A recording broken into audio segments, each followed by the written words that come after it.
How to add read more onto your Wix website. So from the homepage of Wix here, I've just clicked on edit site, which has taken me to the Wix website editor. Now here from the left hand side, we will click on add elements and then choose text and go to themed text and scroll down a little bit until you're able to see this collapsible text.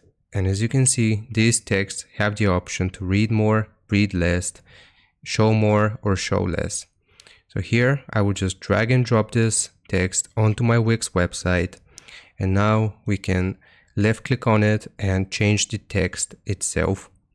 And as you can see, now we can expand this text, we can edit this text, and we can also change the expand button for the text.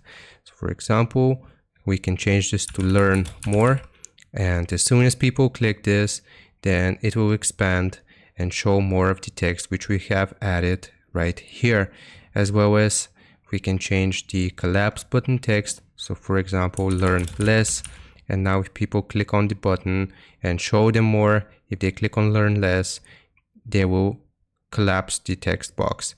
We can also add a link here, so people can be referred to a different link as soon as they click on read more. If I click on here, and I can refer them to a different page, or I can refer them to a link directly. So that's how you add read more onto your Wix website. I hope this helps you out. Leave a like and sub, and I'll see you next time.